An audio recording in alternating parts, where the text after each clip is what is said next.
Hello guys! Ako si Kuya Gasmo at ito ang aking channel. Today, mag-quick unboxing tayo itong bago release ng Samsung. Ito ang Galaxy A06. Check natin ano yung nasa loob ng box, aesthetics, specs. Tara, unbox na natin.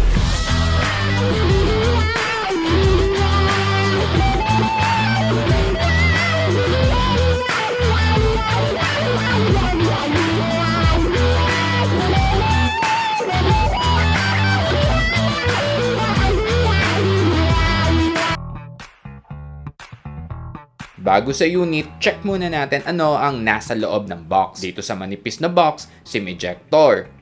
Sa loob, itong quick start guide at warranty card. Itong Type-C to Type-C cable. Cons, wala itong phone case, wala rin itong kasamang charger. Pero itong nabili ko, meron itong promo na free na 25 watts. So nag-charging speed test na rin ako dito. Nag-start ako sa standard na 20%, na full ito ng 1 hour at 45 minutes. Itong na-unbox natin, ito yung color na blue-black. Available din ito sa light blue. Ganito ang appearance ng texture. Yung back panel design glossy finish na merong grill effects pag ititelt mo. Parang glass pero plastic lang talaga yan guys. Next, punta na tayo sa specs. Ang screen size nito ay 6.7 inch na HD Plus na TFT display. Na ang cons, di siya sumabay sa mga nauusong kahit entry level ay naka-punch hole display na. Sa iba, di naman big deal. Cons ulit, 60Hz lang ang meron dito. So walang improvement ito mula sa predecessor niya na Galaxy A05. Sa screen to body ratio, ito yung common na makapal yung chin. Sa Widevine, sa mga nagne-Netflix, meron itong L1 Full HD. Ang network nito guys ay 4G, so test na rin tayo sa data speed.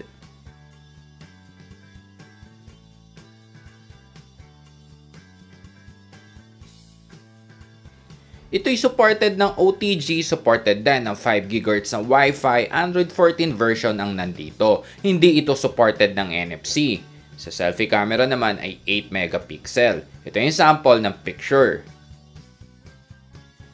Itong na-unbox natin, ito yung 4128 na variant na sa ngayon, for sale ito sa Lazada ng 6,390 pesos. 5,440 pesos naman sa 464 na variant sa Samsung official store. Yung 4GB RAM nito guys, meron yan extended RAM na plus 2 at 4. Pero ang cons, yung flash memory nito ay eMMC. Ang main shooter nito ay 50 megapixel sa 1080p at 2 megapixel para sa depth. Sa gilid yung LED flash. Ito yung sample ng pictures.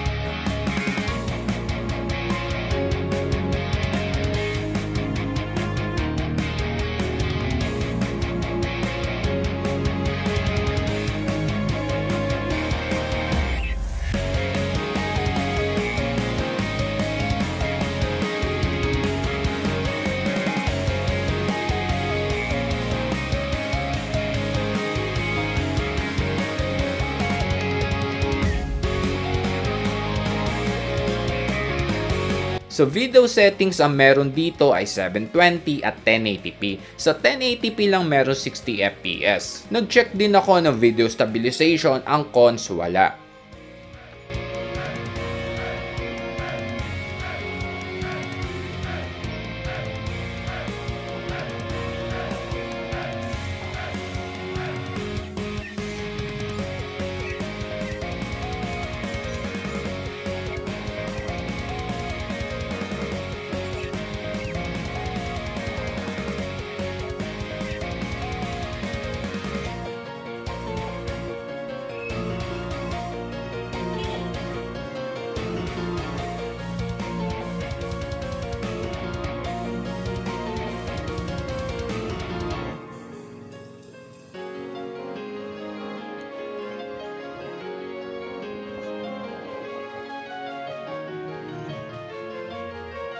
Ang video zoom at photo ay parehong hanggang 10 times sa 10 times low quality ng image.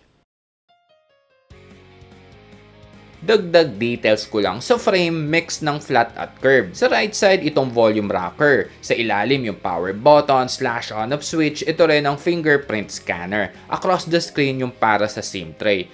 Triple card slot ang nandito. Sa ilalim, itong speaker, charging port, primary mic, at itong 3.5 jack. Sa taas yung pangalawang microphone. So single speaker lang ang meron tayo dito. Ito yung tunog ng speaker.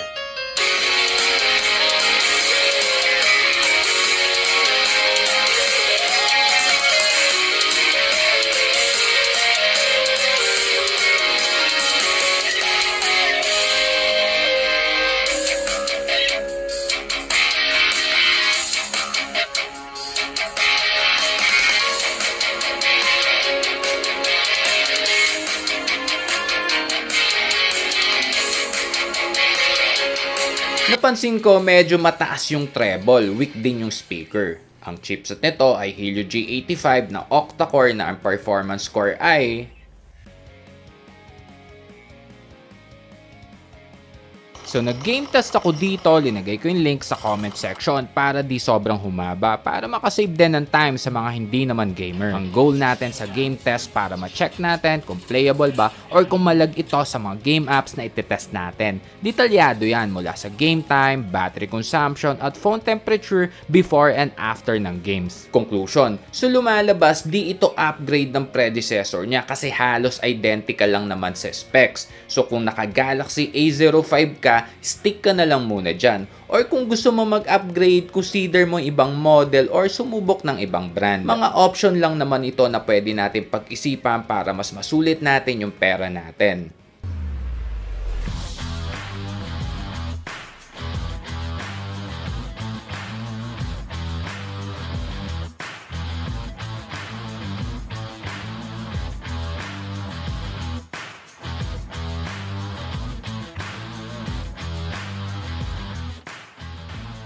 So yun lang guys, hanggang sa mga susunod na unboxing and review. Ako si Kuya Gizmo, peace.